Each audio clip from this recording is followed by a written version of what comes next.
Welcome everyone. How we doing?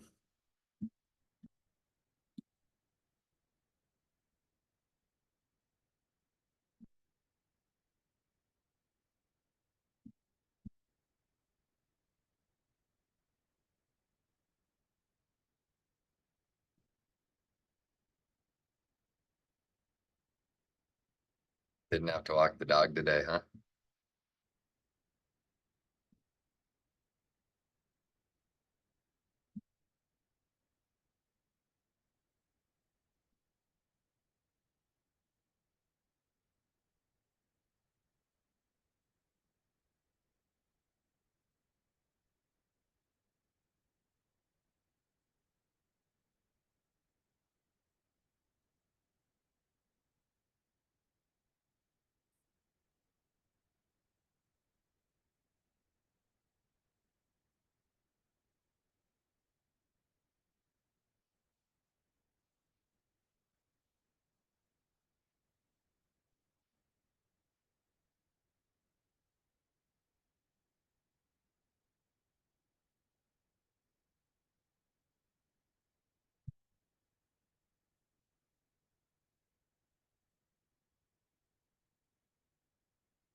Yeah, I think a lot of people kind of looking for some sort of, double top up here at these all-time highs. I don't know. I'm not ready to jump in front of it or nothing. Also, one of the big ones that I see, the other big one I see people talking about is a red September, and that's one that I just don't buy into too often. I know in some recent years we have had some obviously pretty red Septembers, but I think that the actual statistic really puts us at about 50-50 how Septembers go. So I'm not fully in the big old dump, mindset. However, I do think that the market sometime between now and, elections has a nice pullback in it.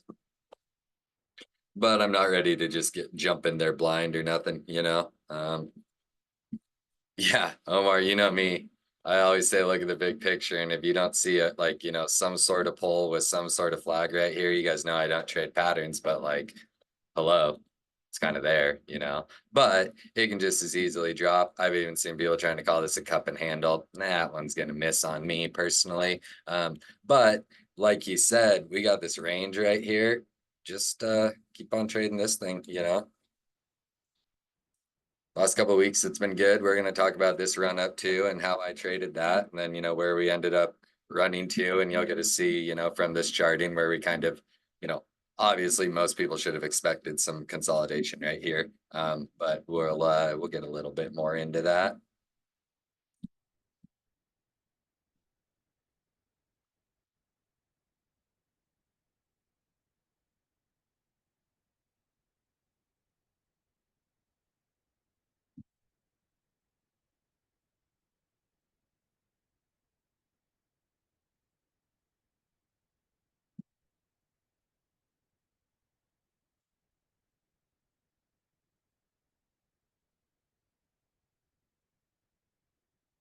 How's everybody doing? Welcome. We'll give it a few more minutes.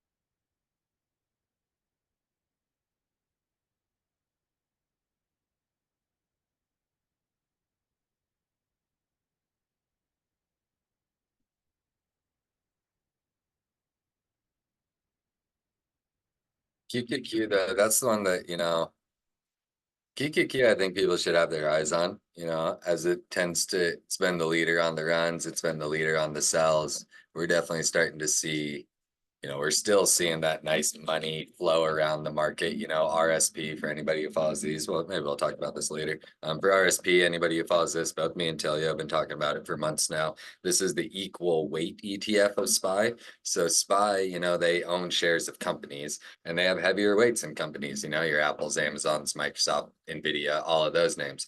This one, the price of this is just based on, equal weighting of all 500 stocks in the S&P 500. And so this one gives us a better idea of how the market as a whole is doing. And so it's interesting to note today, SPY did have the red day, sold heavy off those highs. I mean, it was down $7 or whatever off those highs. That was mostly led by this tech sell-off.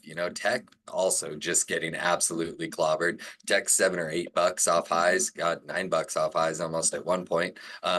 That's big, and that will pull SPY with it. But then when you look at RSP, we basically just ended the day flat. I mean, we were up 65 cents on the day. And so when you look at this, we're still just seeing that expansion into the rest of the market and some money going some other places. Some of my favorites, T obviously took the gap down this morning, or the big sell this morning, and then bought basically all day long. Coca-Cola, another one, sold in the morning and then bought all day long. So really just, if you're into long trades, you kind of got to go looking for them right now, because it's not just, the traders aren't just going blindly into tech longs yet. Just to go back, we're of course going to be looking at the big picture on all these stocks today, but on the daily chart, I mean, today at one point we were basically $2, just under $2 from all-time highs on SPY. That shows you that we're having a really nice expansion into the whole, the entire SPY ETF lately. Whereas if you look at QQQ, even before the selling this last week that it's experienced, we're still 3.5% off of all-time highs, whereas SPY's $2 or was $2 this morning, and then, well, off of this high, we were 3.5%. Now we're right back down 6% off of these highs, so tech still has a lot of work. It's still, we're coming into some places where I think you can likely look to start getting into some longs. We're going to talk about that a little bit again, later today. Okay. Oh, we're getting light. Give me 1 second.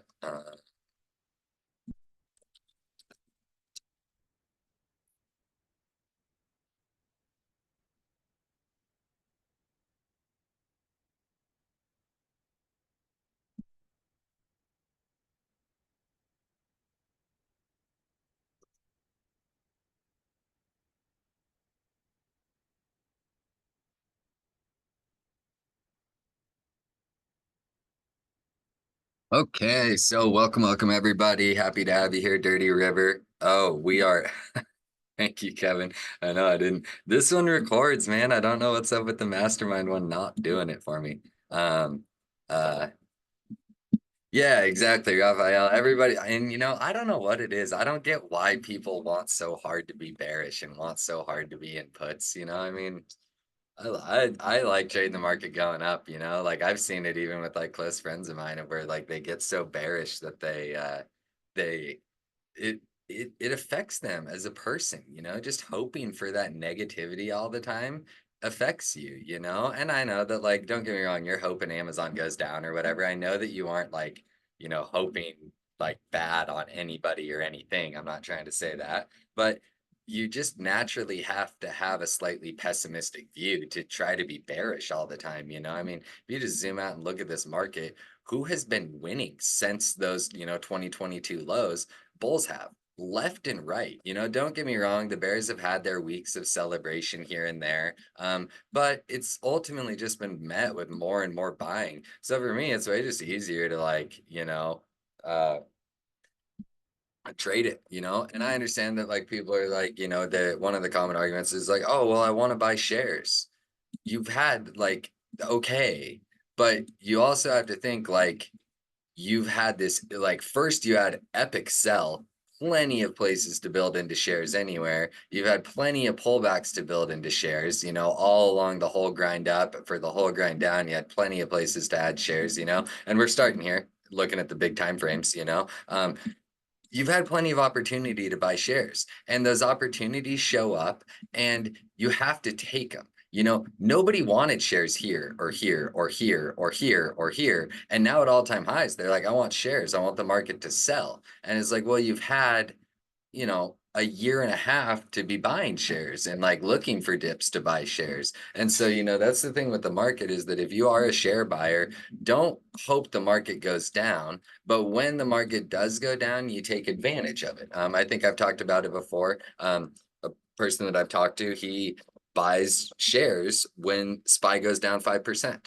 So if SPY takes a 5% pullback, he adds some shares. That's his thing, And so if it goes down 5%, he adds some shares. If it goes down 10% like it did, he adds some shares, And then if we bounce back up and pull back 5% again, he'll add some shares. That's how he does it. Maybe you want to widen that to 10%, like really add anytime there's a true correction on SPY. And again, you had that opportunity. I think we were down 13-ish% at the lows. Oh no, even more. We were down 15% on QQ, 16% on QQQ, and on SPY, I think we were closer to like 10% on SPY. 9.75-ish% on SPY. So, that's where you look to buy the dips. You don't want to watch it rally and then hope it comes down. You want to be part of that rally as it goes up, And so that's where you want to start to look to buy those shares. That's where you want to start to look to build, long positions or whatever it is. You want to, red markets should always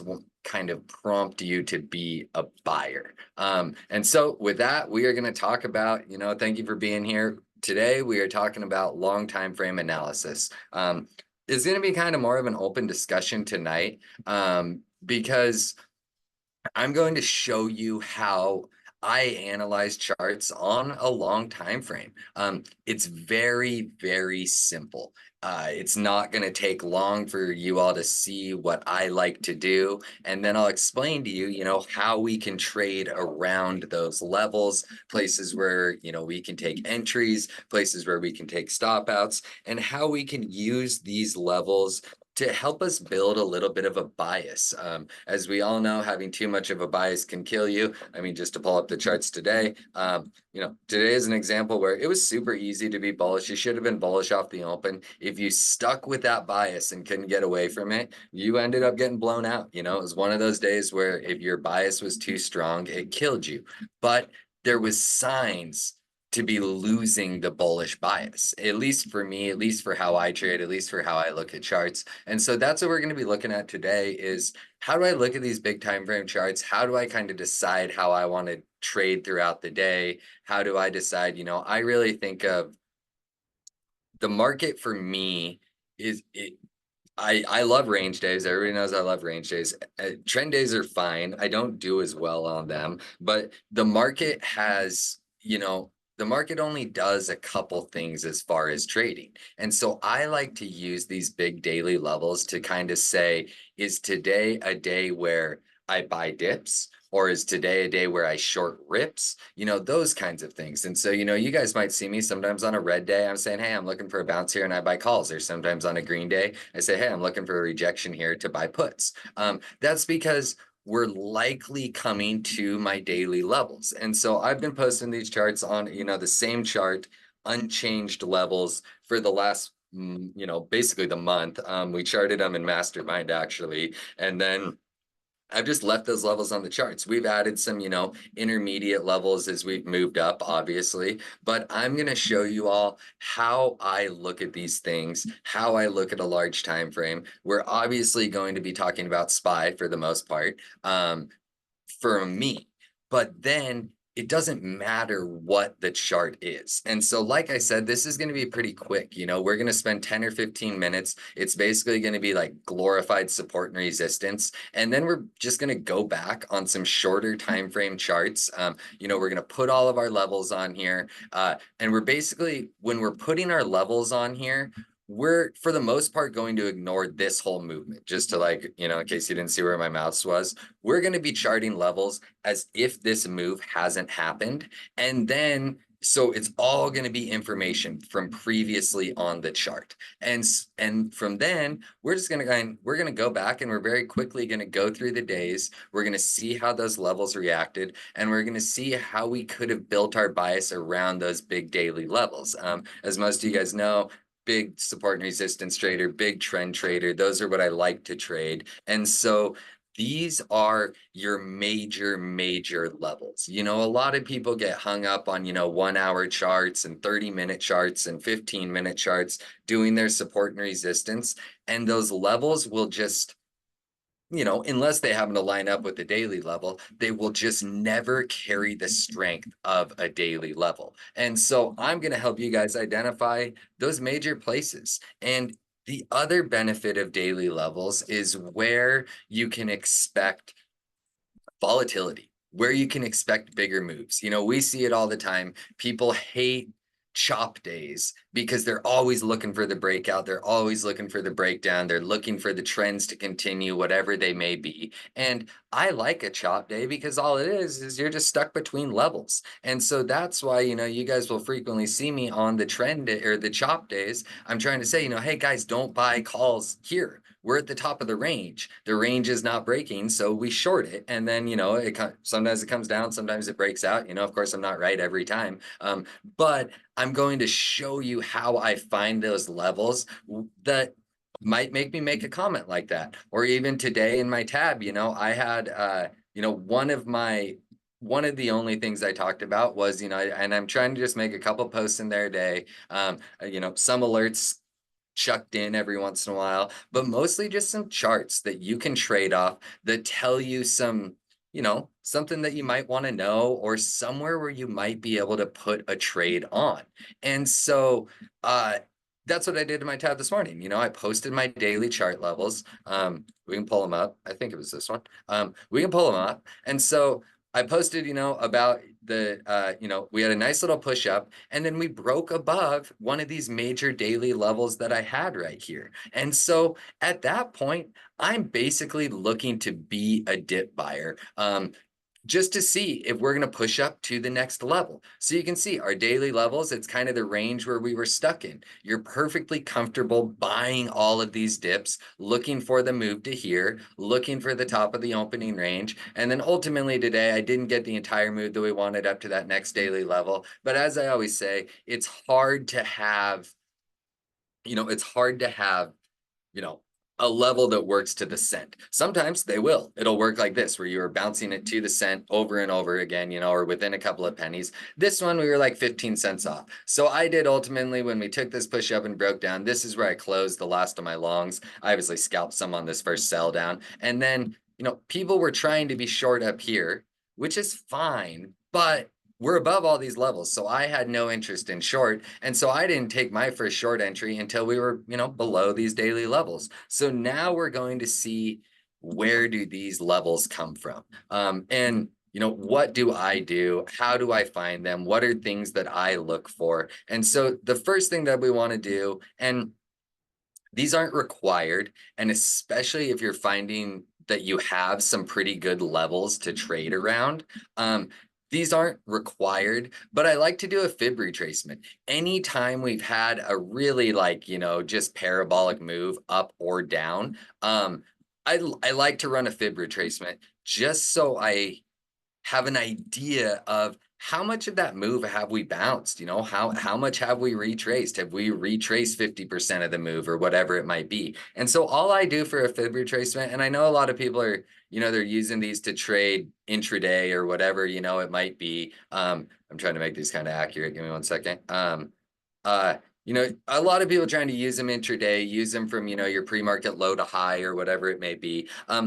I don't use fibs intraday all that much. Sometimes I'll run an extension on the opening range if it's going up or down on a day where where, I think it might continue, but I am much more interested in these big moves. This is what I care about. I want to know the big moves for the fib retraces. Even, you can even run them off these lows down here and, or here, wherever you want them. But I have mostly been interested in this move that we had here. So now we have to say, and you wouldn't obviously have this fib until maybe this day because you took the bounce here. But now we have to say, okay, where are some places that I can trade? Where are some, places of interest that I might have where I would expect a bigger move? Because, we as options traders, we want volatility. We want to enter at places where we think a big move can happen. Up, down, doesn't matter. But we don't want to enter in the middle of chop. We want to enter on the big breaks of big levels or, rejections of big levels. That's where we want to trade. And so when I go looking for those,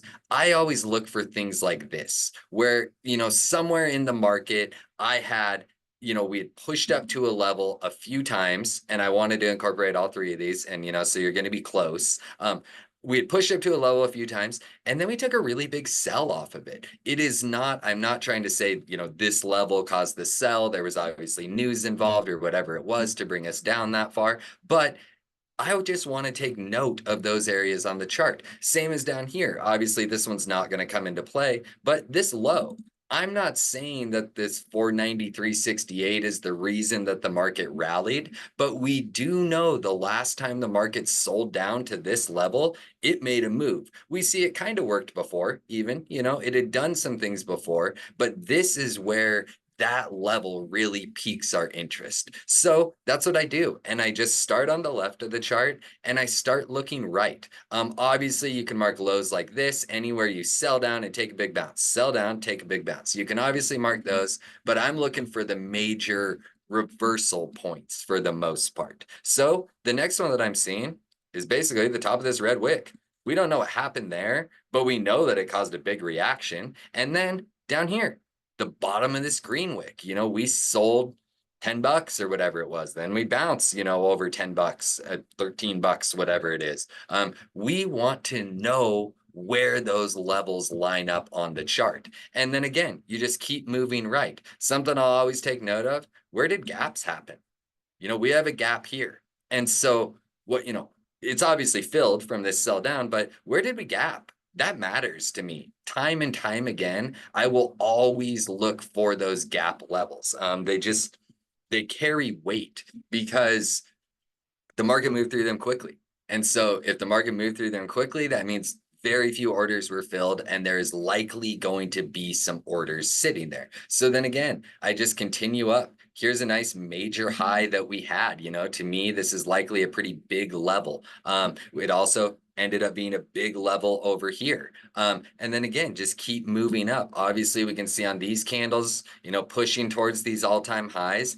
This is where you likely start to have some consolidation and where you want to look for it. So we got these candles right here that rejected. We got this candle here that rejected. And then we basically have the all-time high. We can put that one on there. How necessary is it? I don't know. We already have the fib right there. But this is where we kind of first come into our clusters that lead into a big sell for us. And so this is how I identify levels. This is how I do it on basically every single chart. I was just scanning with my eyes still. Here, again, we have a gap. We want that gap level on there, by that 560.78, whatever it was, that might not be exactly perfect, 560.51. So we're a little bit high, but we want that level on there because we know the market reacted there. And so this is how I trade. These are the levels that I look for. I obviously always take note of big levels as well, especially if they're falling pretty close to fibs, anything like that. Any of these big levels, I actually kind of want to, I think I need to bump that one up just a touch there.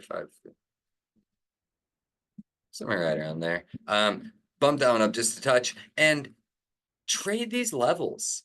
And focus on these levels and see how these levels react and see how you can use them to your advantage to say, and I'm actually seeing one more level I like here, just to point this out because we're doing it.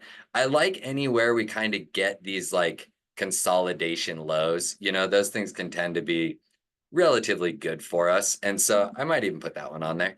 So now we trade these levels. You know, none of this, we have all of these levels from the left of the chart here. Does it look like a lot of levels? Sure. But you have to take into account this is a $50 move on SPY. And so we only have so many levels in here. You know, you don't want your charts getting clustered. And you'll see as soon as we zoom into shorter time frames, that's when you start to really see, okay, some of these levels are, you know, a long ways apart. That's where you'll start to look for your pre-market highs and lows, things like that. But so we analyze the charts like this, and then all we do is we trade them. And so that's what we're going to do. We're going to come all the way back to here. And just so we can get a reminder, you know, markets sold down.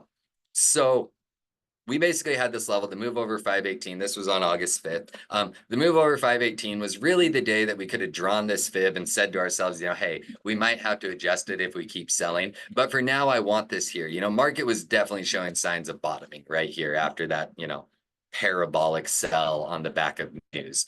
Market was showing signs of bottoming. So on that August 5th, that's when it started to look like it was a reasonable time to trade. And so this next part, it's going to be quick. You know, we're pulling up our days here. Let's see, that's back into July. So August 5th.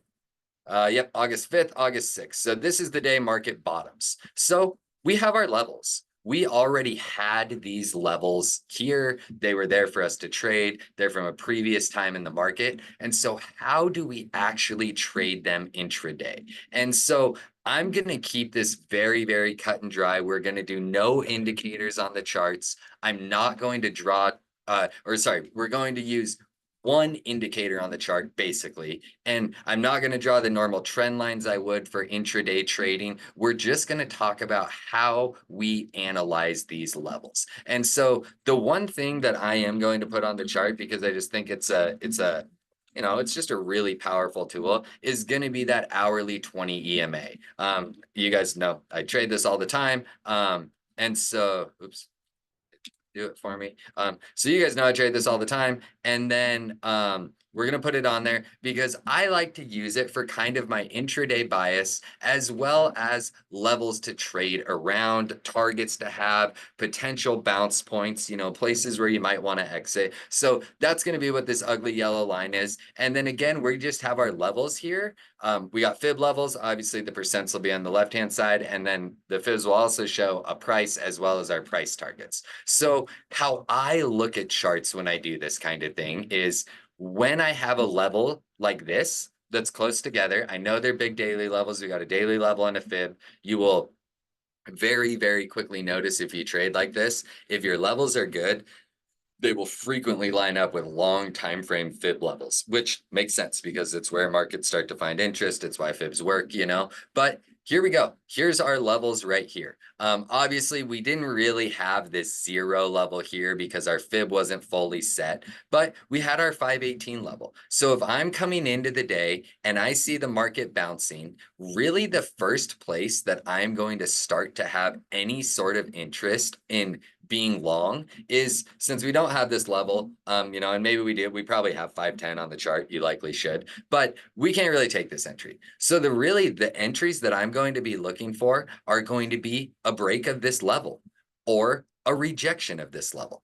That's how I trade them. You guys know that I assume most breakouts are going to fail. And so I'm going to trade them like that. And I'm going to say this is a big daily level. They will frequently work. And so on this attempted breakout that fails, I'm shorting the first bounce to it right here.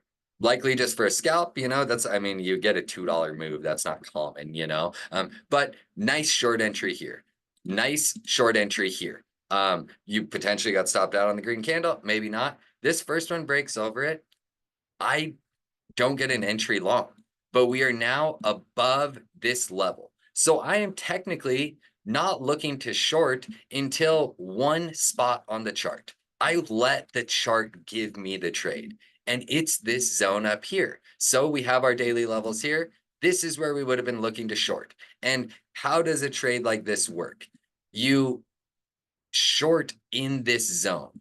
So it doesn't, I won't say it doesn't matter, but that biggest risk trade is going to be entering right at the 523.25. The closer you can get to 524.34, the more and more you reduce your risk. So you just want to enter somewhere in this zone and your stop is overhead. No big deal. That's it. So you take this short and all you are targeting is down here.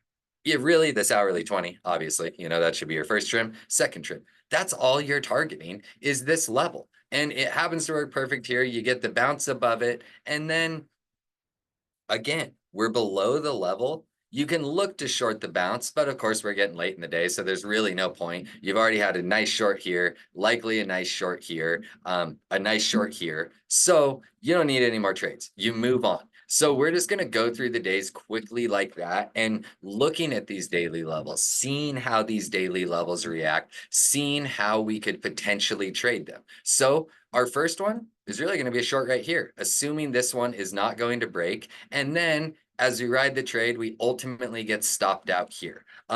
Maybe you try to short this, but let's be real. These types of candles, price action wise, I know we aren't talking price action here. This is not a place to be shorting these kinds of candles, So you look for the break above. It does not give a long entry. It does not give a long entry. And you could short this, but we're starting to assume we're range trading because of this type of movement. So there's really not a lot of entry here. Then again, you missed this big breakout. There's not a lot of entries here for me. I'm not going to chase this move up. If you are trying to chase this move up, you really want to wait for consolidation or pullback or anything like that to try to get in the trade. And this one, unfortunately, just doesn't give us a nice pullback. So again, we just kind of have to wait for the trades to come to us. That's all we can do as traders and say, we bounced our level. I mean, I was going to talk about this trade, but let's be real here. This one, for most people, we would have had this level now. For most people, this one would have been a tough one to get into, That's obviously the real ripper of the day, but would have been tough to buy it that early on that ugly of a candle. A lot of people wouldn't have faith in their daily levels, though they should.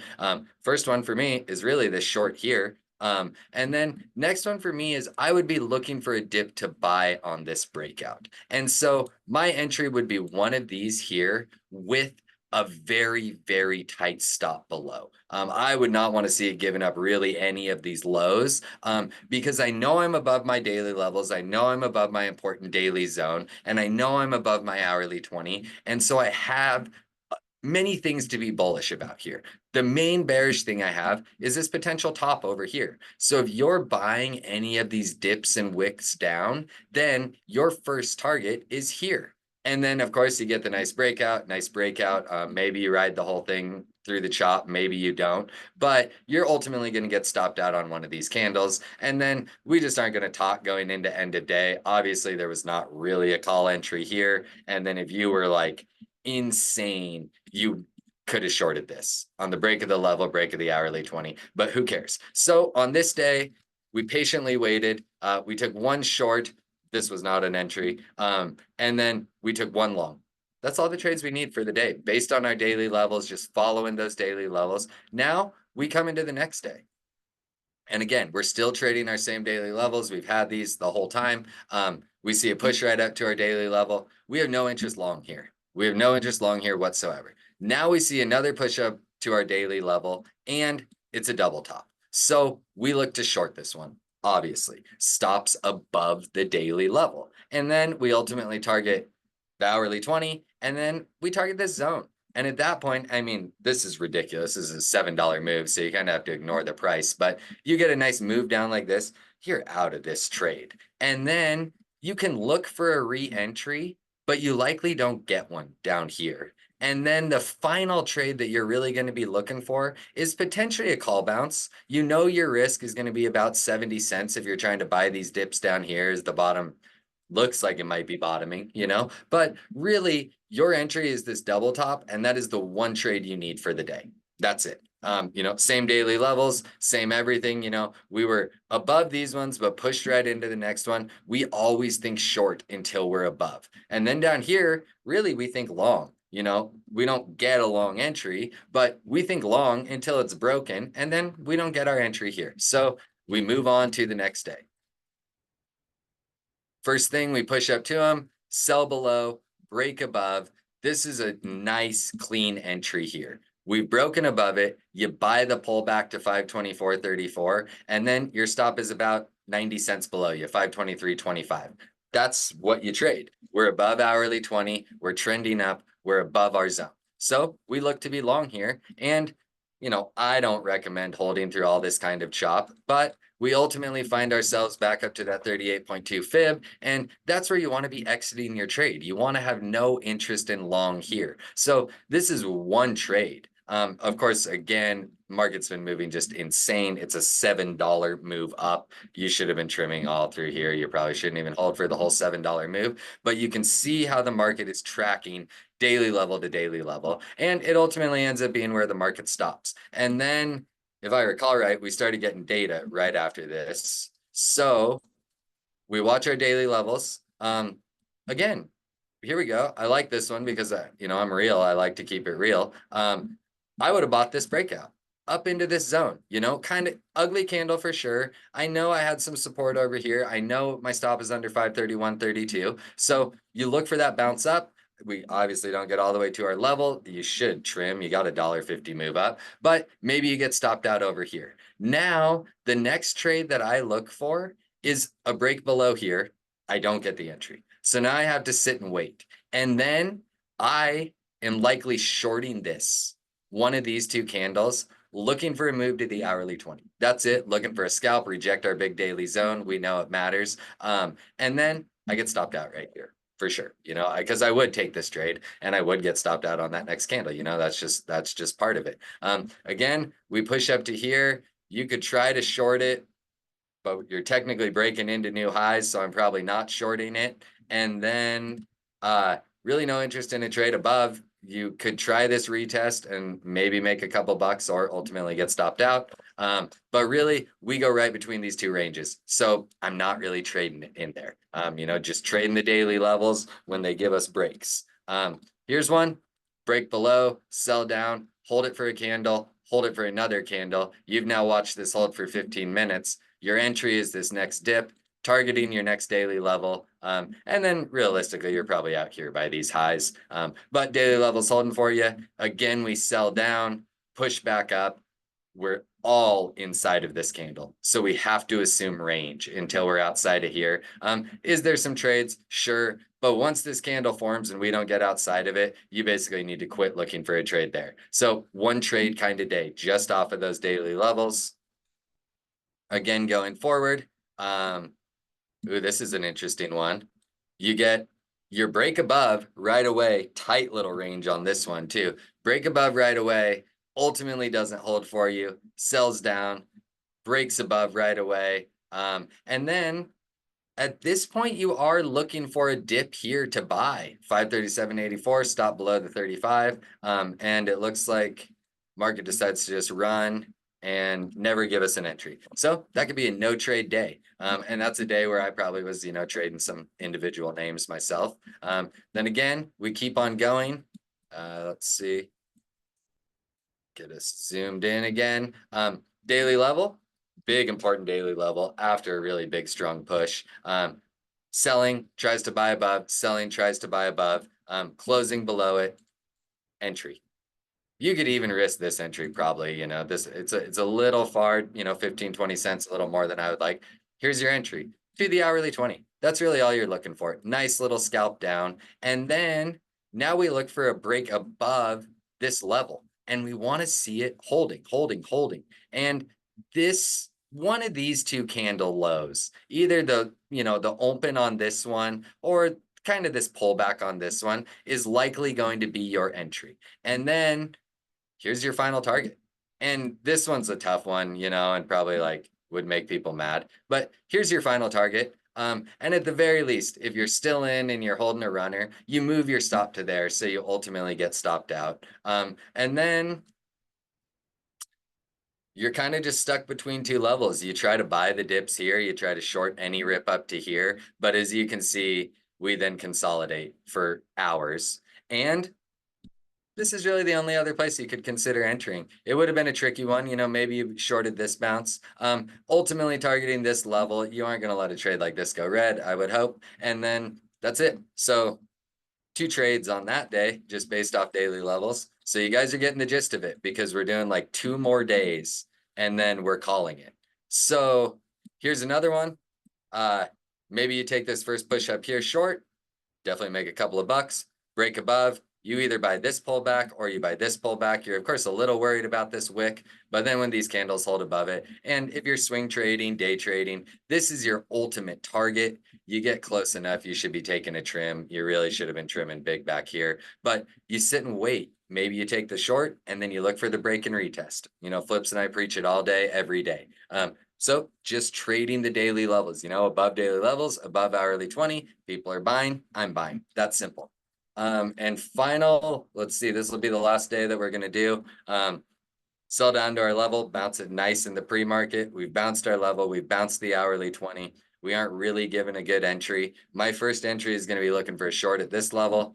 Well, it's not always going to be to the cent. Obviously gives you a very nice short. And then I really am not a dip buyer for anything besides scalps at either the hourly 20 or this 550 zone. Next one I'd be looking for, break above with a pullback. Might have been a tricky one to get into, but you are offered a little bit of a pullback here. Obviously, next level is way above us. So you are not targeting that. That's $6 away. And that's your entry. Nice little scalp, chop us out into the end of the day. So that is daily levels. That's how you use them. You can see the market reacts to them over and over and over every single day. So is there anything you guys want to see charted? I've seen we've already lost a few people in here. I knew it was going to be repetitive, but I just wanted to show you because being repetitive is how you last in the market. Repeatable results is what we're looking for. So now for basically the second half of this class, you know, I guess a little less, the last third of this class, let's look at some charts from all of you. I'm sure we're only going to be able to get through a couple, but what do you guys want to see? We got 27 people left. Do I consider pre-market levels? Great question. Ramsey, I see NVIDIA. Yeah, maybe we can talk about that one. Do I consider pre-market levels? Absolutely. I do, but I use them very different than most people do.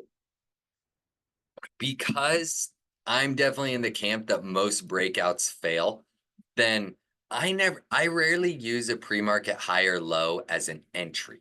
I will frequently use a pre-market high or low as an exit because I assume it's not going to break. You can, of course, I just see a random day here, you know, you can always look for this day. You can always look for these breaks of pre-market lows for an entry, but I don't like it that much. I would feel much more comfortable shorting the failure of this level, write it down to this level, know that I'm at my pre-market low, and use that as my exit so that I'm not hoping it breaks. This is a day where, hey, it broke. But if you put that pre-market low line on there, now you can start to say, we've broken my level. We're below the hourly 20. The hourly 20 is trending down. So if we bounce back to this pre-market low, maybe, but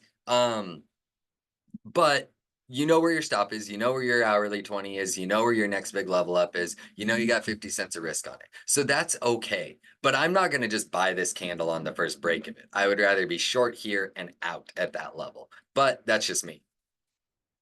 Okay, NVIDIA. We'll just do NVIDIA real quick. Because it's actually a funny one, you know. Easy enough to trade, but people just always want NVIDIA to make just disgusting runs. We do the exact same thing. So we had a parabolic move upside, and then we had like an absolute clobbering to the downside. See, the low is 90.96. So, yeah, somewhere around there. Oh,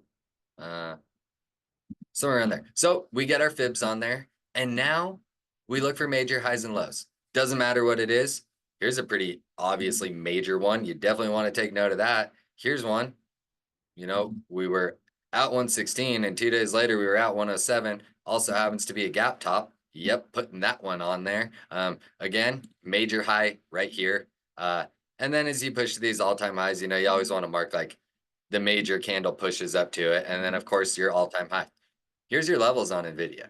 Then the other thing that everybody ignores about NVIDIA loves to spend a ton of time in range, albeit sometimes a big range. You know, this one was pre-split, so this was like the 800 to 900 range for 2.5 months before the breakout came. So you always want to look for those consolidation areas on NVIDIA or any of these names, you know? Obviously we want this one down here too. So we can do the exact same thing. And it doesn't matter what it is. It doesn't matter, you know, what the chart is. None of that is an issue.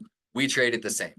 We break above a level, we look for the move to the next level. If we have a zone, we assume it's going to be strong, at least slightly stronger than you know, an individual level. Then again, we break above them with retests. We buy those retests, and of course, you want to have, you know, you want to be trimming on $2 moves on Nvidia. We look for those moves to our next daily levels. We break below them. We look to short those moves. Again, break below them. Look to short these moves. Stops close over it.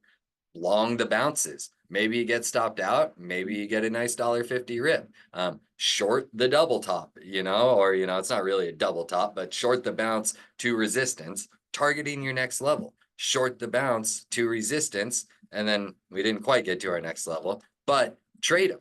Same thing, you know, breaks above with retests, buy them. Short these highs. Breaks above with retests, buy them. That's simple. Another retest, try to buy it. You know where your stop is. Everything is very defined. I know NVIDIA turns people into degens, but it's a wonderfully technical trader. I mean, look at that one. That one would have been just an exciting one to catch. Perfect clobber for a $3 drop. But you don't trade here. You trade at these major levels. That's the points I'm trying to make here. You break above and you retest it, buy the retest. Your stops, you know, you're going to be 50 cents a buck below you. You know, you keep it simple. Again, you don't want to, you know, you don't want to look for the $3.50 move. You want to look for the nice little bounce to highs. Maybe you get the ripper, maybe you don't. Maybe you try to buy the break above and you do get blown out. You know, if you don't take a little trim here, as a lot of people don't trim their contracts, maybe you do get blown out. Or you can look to short these bounces to the major level. Look to short these bounces to the major level. It does not matter the chart, it does not matter the stock, it does not matter anything. We do it all the same, you know? Major zone, short this every single time until it breaks, you know, and you make money. Sometimes you'll get blown out. Maybe you tried to buy the bounce mid candle and you got blown out. But only trade when these major levels come, and you will find that when you do get stopped out, you frequently don't get just absolutely demolished, you know? And so that's what you do. You trade these levels. Maybe something like this happens. You get your breakout. Well, I guess this one did end up paying, but maybe you get your breakout and you buy your dip and then you get shocked for a few hours. Maybe that happens. You still know where your stop out is. You should obviously be trimming some of these bounces. You still know where your stop out is. No reason to get, you know, degen on it. Just trade the chart in front of you. You know, buy the dips to your levels, buy, you know, or short the pushes. This one's too far. I wouldn't have shorted that yet, but it ultimately would have paid, you know? And so just trade the levels on the chart, you know? If you're hitting these levels, short it. You make a couple bucks, or buy those retests and stops below. That's all, you know, that's all we can do as traders. And then obviously if you're long here or long here, you take it all off at target. That's all we can do, you know? So there's NVIDIA.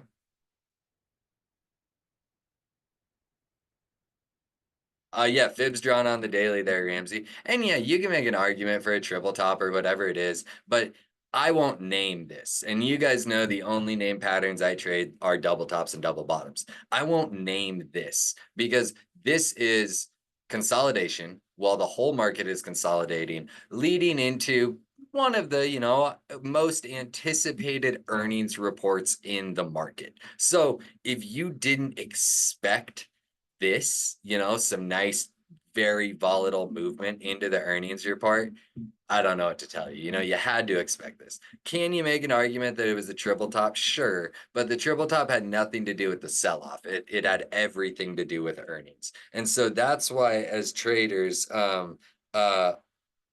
uh, you know, that's the issue that we've had is, as you know, a lot of people have as traders is they think these charts matter going into earnings. They don't, you know, you just ignore all of that And you know, yeah, that's all we can do is just ignore it, because we know the market is going to consolidate, so trade the consolidation. And then you don't trade the earnings. And that's what I try to tell people. Don't trade the earnings because nobody made money trading the earnings, long or short. However, trade these levels when we come into it the next day. If we're breaking below it and you're getting a retest, short the thing. If we're breaking above it, try to buy the dip. If we break below it and you get a retest, short the thing.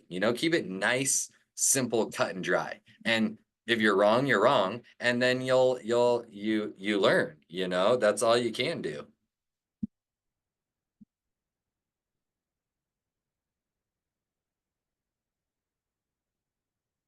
Ooh, RSP. That's a nice one. But I will say, just to put it out there, I don't trade RSP.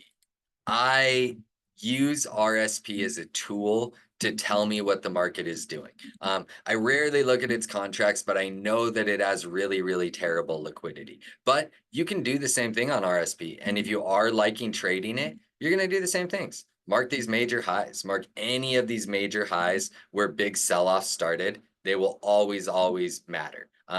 Er, and then on the other side, mark anywhere we have taken major bounces. You could even make an argument for the triple bottom here, quad bottom here, even. And then pull your fib from your high to your low, just to see how much of the retrace we've recovered. And so this again goes to show you that, hey, have we had a couple of red days in the market? Sure. As a whole, the market is doing well.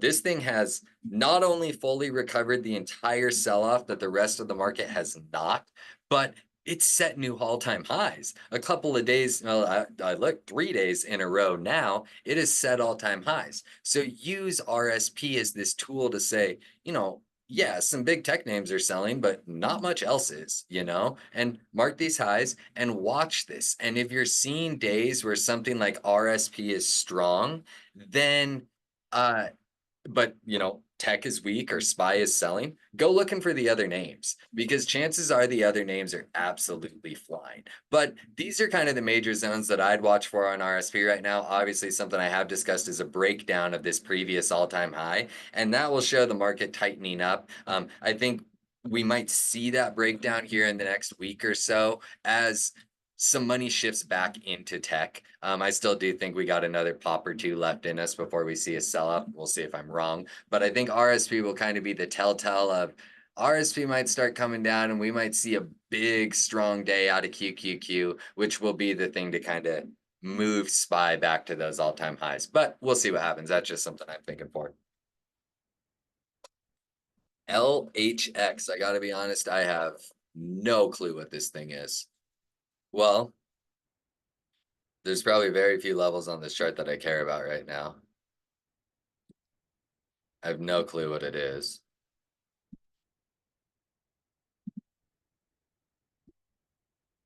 Having those right in the center is not especially ideal. But this is basically what I would be trading on this thing. I mean, it's attempting a breakout here, so I would wait and see what happens. Really, it's got that one there, so oh, just barely a breakout. But I would honestly be looking for this thing to fall back into this range and short it down to here. If I was long, I start to get worried because I've watched this, this little zone rejection up here. That's not where I like to get long on things. I like to let breakouts happen and wait for retests. And so on something like this, I don't have really any interest in it long here. If we start to get above these, get some closes above here, we can look for that pushback to, maybe that 236, maybe even that 238-ish area, this kind of previous high. We can look for that pushback to there on a break above here. But for now, I think you're better off kind of maybe looking to be short on this thing for a move back down into this range. Like I said, I don't know what the company is. I don't know why it's rallying. It obviously had some, bad earnings, but it did rally in the face of a bad market. So we'll see what it wants to do.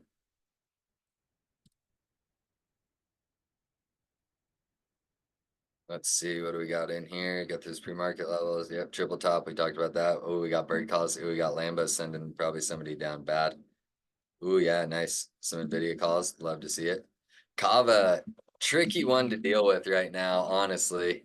With like, look at where we were. That's the last time I was trading this. Oh, but as I look at it, very, very defined level to be trading around. Though we were like close to.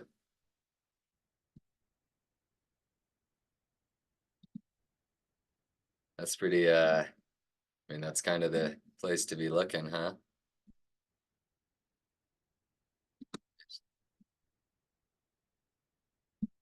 Bib retrace. I'm kind of, I mean, I'd probably go from this low up to this high. We're getting to that point. I mean, I would be tentatively long personally, and I won't because I don't trade these kinds of things. I would be tentatively long above that 110. If we get below that 110, we're holding below that 110, then you want to assume that we're likely going to get down to this 105, 106, 63 area relatively rapidly. There has been zero volume traded in here due to this gap up. So if we fall into it, you can likely find a nice short. And so just treat that 110 as your level in, that's the line in the sand. That's what you trade around and you don't vary from it. Because if we're above that 110, you want to be looking for bounces, even on the back of this ugly day, because it's the top of this gap. And edges of gaps, as you guys have seen in my charting tonight, are frequently met with big bounces or rejections or whatever it may be. So you always want to be aware of them. And 110 is that level on here. And then again, if we get down to this 105 area, that's where you look to catch the bounce with a really tight stop. So really your call entries are around 110 or 105. Your short entries are around 110. And that's really the only place you have interest in it, unless this gap is given up and we're looking to go retest that big round 100 number. XOM, hate this one. I just hate trading oil. One, I don't long oil ethically. But it's just so like affected by news. And I actually brought this up. This came up in my class here a couple of days ago as well. So I'm just going to leave these levels on here. You want to be short up here at these highs. How many times have we seen, oh, XOM about to break over 120 over the last, couple of months, and then it gets clobbered. You want to assume that it's not going to break over 120 because, these people are smoked, these people are smoked, smoked, smoked, smoked, smoked, So you don't want that. And oil is just so heavily news affected that I don't like to trade it because it does something for a lot of traders where you can enter a really, really bad trade on oil. And because it spends so much time range bound, if you get a month of time, unless your entry is just horrendous, it will frequently come back and save you. That is a terrible way to trade, though. So you want to wait for the extremes, as always. You want to look for dips down to this 113, 114 area with those tight stops below there. And you're never going to get blown out that bad if you wait for here. Same as up here. You want to be short up here in this 119, 120 area with stops above it. And when we're trading 115, 116, 117 area, you don't want to be in the trade, at least in my opinion, for how I trade. I have no interest in the middle of a range because if you're entering at 115, your stop is still 112 and your target is still, or 116, 117 area, your stop is still 112 and or 113 and you're looking for 120. So you at best have a 1-to-1 risk reward. If you buy calls down here, you're looking for a $7 move up with a $1 stop. If you buy puts up here, you're looking for a $7 move down with a $1 stop. So the risk reward is better to just wait. And we see it all the time, people rushing into things. XOM was a prime example of one. Disney was another prime example of one. You need very few lines on the Disney chart right now. And the 92 area is one of the biggest areas on this chart. So you don't buy calls here, you short this thing. And so that's honestly what I did. Here was my short entry. We're rejecting my 91.76 level. We took this big bounce up. This is Disney, so these look like huge candles, but my stop was up here 30 cents above me. That's the only risk I had on that trade. So I shorted this nice aggressive bounce up. And so that was my entry on Disney. I was, of course, out like right here. And then we all know what Disney did over the last couple of days. But here was your entry to try to maybe get into some longs, this break and hold of this 89 area. Big strong level from the daily going into close even kind of gives you a retest close to it. That's a reasonable enough swing knowing that this 88.76 low is going to be a likely bounce point. So very, very nice entry on the daily levels, even up here. This one, even triple topping at the daily level into close, reasonable enough swing, knowing your next level is 25 cents above you. So very reasonable swing. But wait for these levels to come into play, and the amount of heartache will save you so much money. Oh, Google, I missed that one. And it got throttled today. Well, as you can see, those daily levels still working on Google. Oh, well, yeah. And this is funny. So this is an interesting trend line because, I draw trends off of Wix. So this is the true downtrend line. I know that I saw a lot of, there was a lot of people posting this one and a lot of people posting this one, which, you did get like a nice little breakout, but this would have been the true breakout of the trend. And then really you have to break this 175 to officially be into an adjusted trend. But nice. Nice short entries there. I mean, we obviously had that trend sitting there 165 or whatever. I mean, it's a little lower because it's drawn on the daily, so it doesn't take that after hours into account. But here's my daily levels on Google.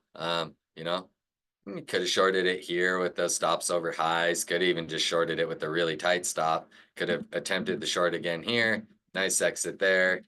Mostly out there, but then if you re-break, you can take your re-entry there looking for your final level down. I mean, tech was getting throttled, so those bounces were reasonable enough to short. However, now we're at 160, or we sold down to this 160. 160 is a big psychological number. 160.24 obviously going to be one of our daily levels. So at that point, you got no interest in being short anymore, and you likely could have caught that really nice bounce there into close on it.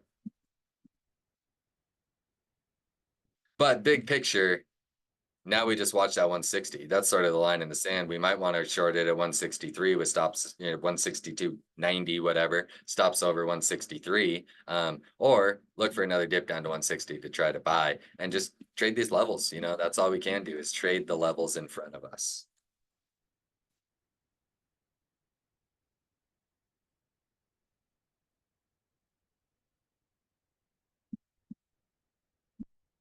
Okay, well, if that is gonna do it, I appreciate y'all for coming. Oh, we had a mastermind Discord thing going on tonight.